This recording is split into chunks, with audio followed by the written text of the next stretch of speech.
Good evening everyone. तो आज हमने जो अभी तक सीखा है फंडामेंटल और टेक्निकल एनालिसिस में, उसका यूज करते हुए तीन मिड कैप कंपनीज को एनालाइज करेंगे और फिर उसके बाद उनमें से दो कंपनीज को एलिमिनेट कर लास्ट के एक कंपनी को रखेंगे बाद में दूसरे कैप्स की कंपनी जैसे लार्ज कैप और स्मॉल कैप के साथ में एनालाइज करने के लिए। तो आइए शुरू करते हैं हमारी एनालिसिस। हमारा जो पहला शेयर है जो हमने चूज करा है वो है पॉलीकैब इंडिया। सबसे पहले हम ये देखते हैं कि पॉलीकैब इंडिया करता क्या है। पॉलीकैब इंडिया एक ऐसा ब्रांड है जो कि कंज्यूमर ड्यूरेबल्स में डील करता है। मतलब ये आपके घर के लिए तार बनाएगा, ये आपके घर के लिए फैंस बनाता है और भी जो दूसरी सारी चीजें जो एक नॉर्मल कंज्यूमर कंज्यूम करता है वो सारी चीजें ये बनाता है। अब हम चलते हैं इसके फंडामेंटल्स की तरफ। पॉलीकैब इंडिया एक मिड कैप शेयर है जिसका मार्केट कैप 43,000 करोड़ के ऑलमोस्ट है। इसका करंट प्राइस अभी 2800 के ऑलमोस्ट चल रहा है। इसका इसका स्टॉक का जो पीई है वो 37 है, जो कि एक मिड पी है, ना बहुत ज़्यादा अच्छा है ना बहुत ज़्यादा बुरा है। और अगर हम इसको कंपेयर करें इसके कॉम्पिटिटर्स से तो इसका पीई हमेशा से ही हाई रहा है, हमेशा ही हाई है सारे के सारे कॉम्पिटिटर्स से, और ये स्टिल लार्जेस्ट मार्केट कैप वाली कंपनी है। तो प्रोबेबली ये एक प्रीमियम है जो हम दे रहे हैं इस कंपनी को खरीदने के लिए। फिर जब हम इसके फाइनेंशियल्स पर आते हैं, इसका जो आर है वो 22.5% है और आर है वो 17.3% है। मतलब ये अपनी इक्विटी पर जो इसमें पैसा लगाया है इसके इन्वेस्टर्स ने, इसके प्रमोटर्स ने, और जो प्लस इक्विटी प्लस डेट का जो पैसा लगा है उस पर एक अच्छा खासा रिटर्न जनरेट कर रही है। इस पर डेट भी कम है, 112 करोड़ का डेट है against the assets of 1600 crore. तो वो काफी कम बन जाता है। इस कंपनी को कोई प्लेज परसेंटेज भी नहीं है, मतलब इसने कोई भी लोन अपने शेयर्स के बदले में नहीं लिया हुआ है। अब हम आगे चलते हैं, आगे चलकर हम देखते हैं कि इस कंपनी का सेल्स, रेवेन्यू और प्रॉफिट किस तरीके से काम करता है। इस कंपनी का जो सेल्स है वो 2014 में 4000 करोड़ था और आज अभी तक, या फिर मैं मार्च 2022 की बात कर लूँ, वो 12,000 करोड़ था, विच मीन्स 3 टाइम्स हुआ है पिछले 9 सालों में, जो कि एक बहुत अच्छा नंबर है। एवरेजली 20 से 25% एनुअल का ग्रोथ करा है इन्हें सेल्स में। और नेट प्रॉफिट 90 करोड़ से 1200 करोड़ हुआ है, मतलब ऑलमोस्ट 12 टाइम्स हुआ है। तो प्रॉफिट तो हर साल डबल के ऑलमोस्ट हुआ है इनका। प्लस इनका ओपीएम भी ठीक है, मतलब बहुत ज्यादा अच्छा ओपीएम नहीं है, ऑपरेटिंग प्रॉफिट मार्जिन बहुत ज्यादा अच्छा नहीं है, लेकिन बहुत बुरा भी नहीं है। 8%, 9%, 10-12% अभी तक ही मेंटेन कर रहे हैं और इंक्रीजिंग ही है एक ऑर्डर के हिसाब से अगर हम देखें इसे तो। इनके ऊपर जो बोरोइंग्स हैं वो 112 करोड़ की हैं अभी, जिन पर ये इंटरेस्ट दे रहे हैं 44 करोड़ का। इंटरेस्ट रेट काफी ज्यादा हाई है, बट इनकी जो बोरोइंग्स है ये इसको आसानी से खत्म कर देते हैं, क्योंकि खत्म कर सकते हैं क्योंकि इनके पास फिक्स एसेट्स बहुत ज्यादा हैं। तो अगर इन केस इनको इनकी लाइबिलिटी वापस करने के लिए आता है तो ये उस सिचुएशन में अपनी लाइबिलिटी आसानी से वापस कर देंगे। कंपनी का कैश फ्लो भी पॉजिटिव है, ऑपरेटिंग एक्टिविटी से जो कैश फ्लो जनरेट हो रहा है। प्लस शेयर होल्डिंग पैटर्न में कंपनी का 67% हिस्सा उसके शेयर होल्डर्स के पास में है। 8% एफआईआई, 10% डीआई और 15% पब्लिक। 66% एक ठीक ठाक नंबर है, क्योंकि इसको देख के ऐसा लगता है कि इसके जो प्रमोटर्स हैं उनको है, इस कंपनी में फेथ है कि हमारी कंपनी फ्यूचर में अच्छा करेगी। तो फंडामेंटल्स के हिसाब से तो कंपनी ठीक ठाक लग रही है, अच्छी कंपनी है, बुरी नहीं है। अब हम देखते हैं कि इसको बाय करने के लिए या फिर इस सेक्टर में से या फिर इस मिड कैप में से हम कोई दूसरी कंपनी सेलेक्ट करेंगे क्या। वो सिलेक्ट करने के लिए हमको चलना पड़ेगा अभी इसके चार्ट पे। अब हम चलते हैं इसके चार्ट पे। अब हम आ चुके हैं पॉलीकैब इंडिया के चार्ट पे। तो अगर मैं इसका डेली चार्ट फ्रेम लगा के देखूं तो डेली चार्ट फ्रेम लगाकर मुझे ये पता चलता है कि कंपनी जस्ट अपने हाई से अभी करेक्ट कर रही है थोड़ा थोड़ा। मतलब इस टाइम में भी जब दूसरे शेयर्स गिर रहे हैं, मार्केट गिर रहा है, ये इस कंपनी में ग्रोथ थी और ये जस्ट अभी हल्का सा करेक्शन दिखा रही है 8 से 9% का। तो अगर आप वैल्यू इन्वेस्टिंग की बात करेंगे तो अभी तो ये कंपनी इस टाइम पे इन्वेस्टेबल नहीं है, क्योंकि अभी ये आपको फेयर वैल्यू पे नहीं मिलेगी। प्रोबेबली फंडामेंटल्स ये रहे हैं, लेकिन इस कंपनी में कोई दूसरा चेंज आए जिसकी वजह से इसका प्राइस थोड़ा डाउन जाए, उस सिचुएशन में हम इसे खरीद सकते हैं। लेकिन अगर आप वैल्यू पॉइंट ऑफ व्यू से खरीदेंगे, आप सस्ते में खरीदेंगे किसी शेयर को, तो ये सिनेरियो मुझे अभी यहाँ पे नहीं दिखता है। तो इस कंपनी को अभी हम एलिमिनेट कर देते हैं। चलते हैं दूसरी मिड कैप कंपनी की तरफ जिसको हम एनालाइज करेंगे और जो कि है रिलैक्सो। तो रिलैक्सो क्या है? रिलैक्सो एक फुटवेयर का ब्रांड है जो कि फुटवेयर में डील करता है, चप्पल, जूते, ये सारी चीजें बनाता है। आइए चलते हैं इसके फंडामेंटल्स की तरफ। ये जो कंपनी है इसका मार्केट कैप 20,000 करोड़ के अप्रोक्स है, मतलब एक मिड कैप ही है तो उतना ही होता है। इसका पीई बहुत ज़्यादा है, 124 इसका प्राइस टू अर्निंग रेशो है, ये बहुत ज़्यादा हाई है। एंड इसका ROC जो है वो 17.6% है और ROE 13.6%, मतलब बहुत ज़्यादा अच्छे नहीं है पर बुरे नहीं है, ठीक है। ये जो नंबर्स हैं इसके, इस पर डेट 178 करोड़ का है और डेट टू इक्विटी रेशियो इसका 0.1 का है। 0.1 का डेट टू इक्विटी रेशियो अच्छा माना जाता है, बुरा नहीं माना जाता। और इस कंपनी का कोई प्लेज भी नहीं है इसके शेयर्स के अगेंस्ट में, मतलब इसने शेयर्स के अगेंस्ट में बैंक से कोई लोन नहीं लिया है। अब हम आगे चलते हैं, इसका देखते हैं कि ये अकेला इसी का पीई हाई है या फिर ये जो सेक्टर है इसी का पीई हाई रहता है इस पूरे का। तो ये जो सेक्टर है इसमें मुझे ये देख के पता चल रहा है कि इसके जो 3 बड़े प्लेयर्स हैं, रिलैक्सो, बाटा और कैंपस, इन तीनों का जो पीई है वो हाई ही रहता है। मतलब रिलैक्सो का 124 है, ब्रिटानिया का 56-57 है, लो नहीं है, बहुत ज़्यादा हाई नहीं है बट लो नहीं है, मीडियम है। और कैंपस का 104 है, तो वो काफ़ी हाई है। अब हम इसके अगर हिस्टोरिकल पीई से कंपैरिजन करें इसका मीडियन पी 35 रहता है। अभी अपने मीन पी से बहुत ज़्यादा ऊपर है कंपनी।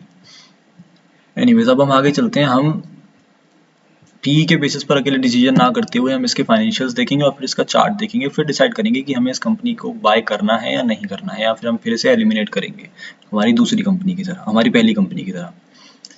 अब जैसे ही मैं इसके प्रॉफिट एंड लॉस स्टेटमेंट की तरफ आता हूँ, मुझे देख के क्या पता चलता है कि इस कंपनी की 2011 में सेल्स 676 करोड़ थी, जो आज टिल डेट तक 2716 करोड़ के अप्रोक्स है। मतलब ऑलमोस्ट 4 टाइम्स इसकी सेल्स हुई है 10-12 साल में। और इसका जो प्रॉफिट था वो 27 करोड़ से 154 करोड़ हुआ है। ये मल्टीफोल्ड बढ़ा है, ये 6 टाइम्स बढ़ा है, 6 to 7 टाइम्स बढ़ा है।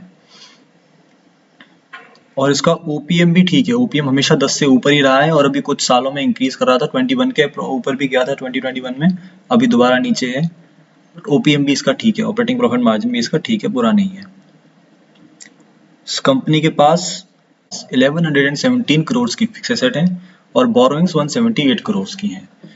बोरोइंग्स पिछले 10 साल में कम हुई हैं और फिक्स एसेट्स पिछले 10 साल में 5 टाइम्स इंक्रीज करी हैं। Nice number. कैश फ्लो भी ऑपरेटिंग एक्टिविटीज से पॉजिटिव है और शेयर होल्डिंग पैटर्न में इसके प्रमोटर इस कंपनी का 72% हिस्सा ओन करते हैं, which is a very good sign. इस कंपनी में एफआई का कोई इन्वेस्टमेंट नहीं है, मतलब बहुत मिनिमम इन्वेस्टमेंट है, 3%, कोई बहुत ज़्यादा बड़ा इन्वेस्टमेंट नहीं होता है एफआई के लिए। डीआईआई का ठीक ठाक इन्वेस्टमेंट है, पब्लिक का अप्रॉक्स 20% के आसपास है। पर इसमें एक चीज़ अच्छी लगी मुझे देख के कि इसमें प्रमोटर्स का जो शेयर होल्डिंग, जो उनकी प्रमोटर्स की जो शेयर होल्डिंग है वो काफ़ी अच्छी है। यहाँ तक तो ये कंपनी ठीक ठाक लगती है, मतलब इस कंपनी में हम खरीदारी कर सकते हैं। अब हम चलते हैं इसके चार्ट की तरफ, ये देखने के लिए कि क्या इस कंपनी में हमें अभी खरीदारी करनी चाहिए या फिर कुछ टाइम रुक के खरीदारी करनी चाहिए। अब हम आ चुके हैं रिलैक्सो के चार्ट पे। अब देखते हैं कि क्या इस कंपनी में हमें अभी खरीदारी करनी चाहिए या नहीं। ये कंपनी अपने ऑल टाइम हाई से ऑलमोस्ट 50% गिर चुकी है अभी तक। और अगर हम इसका रीज़न देखने की कोशिश करें कि कहीं इसके फंडामेंटल्स ही रिफ्लेक्ट करते हैं क्या, तो मुझे देख कर ही पता चलता है कि इसकी सेल्स भी पिछले साल से बढ़ी हैं, अब हर साल बढ़ ही रही है। इसका नेट प्रॉफिट भी बढ़ रहा है, लेकिन इस साल इसका नेट प्रॉफिट गिरा है। हर साल इसका नेट प्रॉफिट बढ़ता था, इस साल इसका नेट प्रॉफिट गिरा है। तो ये एक रीज़न है कि इस कंपनी का प्राइस भी 50% से ज़्यादा फॉल करा है। तो ये अब आगे विजुलाइज करने की चीज़ है कि क्या इसका नेट प्रॉफिट बढ़ेगा या नहीं बढ़ेगा आगे, क्योंकि कंपनी रिलैक्सो बहुत अच्छी, हम सब जानते हैं रिलैक्सो के बारे में। हम आगे देखते हैं कि इसमें क्या हमें इन प्राइस लेवल्स पर खरीदारी करनी चाहिए या फिर नहीं। तो अगर मैं देखूं, ये कंपनी अपने 200 moving average, 50 moving average, 20 moving average तीनों के नीचे है, तो इस हिसाब से तो इसमें वैल्यू बाइंग बनती है। पर क्या आरएसआई के हिसाब से ये ओवरसोल्ड है? अगर ये आरएसआई के हिसाब से ओवरसोल्ड हुई तो हम इसको बाय करने के बारे में सोचेंगे, अदरवाइज इसको नहीं सोचेंगे, इसको शॉर्टलिस्ट कर देंगे, इसको एलिमिनेट कर देंगे। अगर मैं आरएसआई को देखूं तो आरएसआई के हिसाब से अभी ये बाइंग डिसीजन सही नहीं होगा इस कंपनी को बाय करना, बिकॉज इसका आरएसआई भी बहुत ज़्यादा वॉलेटाइल है। इसका आरएसआई जब 19 था तब ये कंपनी 800 रुपीज़ की थी। आरएसआई बढ़ा बट स्टिल कंपनी में कोई बहुत बड़ा चेंज नहीं आया और कंपनी स्टिल फॉल ही कर रही है। तो इस कंपनी को भी हम एलिमिनेट करना चाहेंगे। हम अपने तीसरे मिड कैप को एनालाइज करेंगे और फिर देखेंगे कि क्या वो कंपनी सस्टेन करने लायक है हमारे बाइंग डिसीजंस को, हमारी बाइंग क्राइटेरिया को मीट करती है या नहीं। तो अब हम चलते हैं हमारे अगली मिड कैप शेयर की तरफ, जिसका नाम है L&T टेक्नोलॉजी एंड सर्विसेज। ये जो कंपनी है, ये लार्सन एंड टर्बो की टेक्नोलॉजी ब्रांच की कंपनी है, जो कि लिस्टेड भी है। और इस कंपनी के जो पीयर्स हैं, इस कंपनी के जो कॉम्पिटिटर्स हैं, वो हैं Tata Elxsi, emphasis, persistent, Oracle, policy बाजार, फिनटेक, एक्सेट्रा एक्सेट्रा। इस सेक्टर की कंपनी है ये वाली। तो इस कंपनी को जब हम देखते हैं आगे, तो इस कंपनी का जो मार्केट कैप है वो 36,772 करोड़ है। स्टॉक का जो पीई है वो 32.8 है। आरओसीई 30.8% है। 32.8 का पीई भी काफ़ी अच्छा होता है और आरओसीई 30.8% का बहुत अच्छा होता है। और इसका आरओई भी 25% है। मतलब ये हर साल अपना जो इक्विटी है उस पर 25% का रिटर्न देती है। मतलब हर 4 साल में ये अपनी इक्विटी की वैल्यू डबल कर लेती है इस रिटर्न के साथ में। इस कंपनी के कोई शेयर्स भी प्लेज नहीं है बैंक से लोन लेने के लिए, और इस पर डेट भी 500 करोड़ का है। इसका डेट टू इक्विटी रेशियो 0.1 का बनता है, जो कि बहुत बुरा नहीं है, अच्छा है। अब हम चलते हैं इस कंपनी के फाइनेंशियल्स की तरफ, इसके प्रॉफिट एंड लॉस स्टेटमेंट की तरफ। तो अगर मैं पिछले 7 साल में देखूं, इस कंपनी की 7 साल पहले सेल्स थी 2700 करोड़, जो कि आज है 65 या 6600 करोड़ के अप्रॉक्स। और अभी तक साल खत्म नहीं हुई है, ये है 7600 करोड़। मतलब हर साल इसकी सेल्स कंसिस्टेंट तरीके से बढ़ती जा रही है। मार्च 2022 और 2022 में हल्की सी गिरी थी 200 करोड़ के अप्रॉक्स, बट हर साल उसको छोड़ के इसमें कंसिस्टेंसी है, हर साल ही बढ़ रही है। और पिछले 7 सालों में ये 3 to 4 टाइम्स अप्रॉक्स हुई है, जो कि एक बहुत अच्छा नंबर है। और इसका जो नेट प्रॉफिट है वो भी 2015 में 311 करोड़ था, जो कि आज अप्रॉक्स 1100 करोड़ है। वो भी 4 टाइम्स हुआ है पिछले 4 सालों में, पिछले 7 सालों में। तो ये भी बहुत एक अच्छी चीज़ है। प्लस इसका ओपीएम भी अच्छा है। इसका ओपीएम 15%, 17%, 18%, मतलब हर साल बढ़ते बढ़ते बढ़ते बढ़ते अभी इसका ओपीएम 20% के अप्रॉक्स है। मतलब इसका ऑपरेटिंग प्रॉफिट मार्जिन भी अच्छा है। 20% का ओपीएम बहुत अच्छा माना जाता है। और पिछले अगर 10 साल में आपने 15 से 20% के ऊपर का ओपीएम रखा हो मेंटेन करके, तो वो बहुत अच्छी चीज़ होती है कंपनी के लिए, कंपनी के फाइनेंशियल हेल्थ के लिए। अब हम चलते हैं इस कंपनी की बैलेंस शीट की तरफ। जब हम इस कंपनी की बैलेंस शीट की तरफ जाते हैं, तब हमें ये देखकर ये पता चलता है कि इस कंपनी की जो बोरोइंग्स हैं वो 2015 में 219 करोड़ थी, और सितंबर 2022 में वो 461 करोड़ थी, मतलब ऑलमोस्ट डबल हुई है। और इसकी जो फिक्स एसेट्स थी वो 570 करोड़ थी, और अभी 1316 करोड़ हैं। वो ऑलमोस्ट 2.5 टाइम्स हुई है। मतलब इस कंपनी के एसेट्स, इसकी लायबिलिटी, इसकी जो एसेट्स हैं वो इसकी लायबिलिटीज के प्रोपोर्शन से ज़्यादा बढ़ रही हैं। तो इससे इस कंपनी में ऐसी कोई प्रॉब्लम नहीं है कि ये कंपनी कभी बैंकरप्ट होगी या कुछ होगा। इसके पास हमेशा उतना कैपिटल रहेगा कि अपने डेट को रीपे कर पाए आसानी से। इस कंपनी का ऑपरेटिंग एक्टिविटी से जो कैश फ्लो आता है वो भी पॉजिटिव है। और इसके शेयर होल्डिंग पैटर्न में इस कंपनी का 73.85, मतलब अप्रॉक्स 74% हिस्सा, मतलब जितना सेबी अलाउ करती है अप्रॉक्स उतना हिस्सा इस कंपनी का इसके प्रमोटर ओन करते हैं। इसका ये मतलब है कि इसके प्रमोटर्स को इस कंपनी में बहुत विश्वास है कि ये कंपनी हमेशा अच्छा काम करे। ये कंपनी, इसका मतलब ये है कि इस कंपनी के प्रमोटर्स को इस कंपनी पर विश्वास है कि हमारी कंपनी फ्यूचर में अच्छा परफॉर्म करेगी। क्योंकि अगर किसी कंपनी में प्रमोटर की होल्डिंग हाई है, तो हम उसको ये समझ सकते हैं कि उसके जो प्रमोटर हैं उनको उनकी कंपनी में फेथ है, इसलिए वो अपनी कंपनी के शेयर्स को डाइल्यूट नहीं कर रहे हैं। बाकी एफआईडीआई के पास 7% और पब्लिक के पास 10%। 10% एक नॉर्मल है, बहुत ज़्यादा भी नहीं है और बहुत ज़्यादा कम भी नहीं है, अच्छा है। मतलब इसका शेयर होल्डिंग पैटर्न काफ़ी अच्छा है। अभी तक के हिसाब से तो ये कंपनी भी हमारे बाइंग सर्कल में, हमारी बाइंग सिचुएशंस के अंदर आ रही है। अब हमें ये देखना है कि क्या इसका चार्ट कह रहा है कि हमें इसे अभी खरीदना चाहिए या नहीं कह रहा है। अब हम चलते हैं इस कंपनी के चार्ट पर।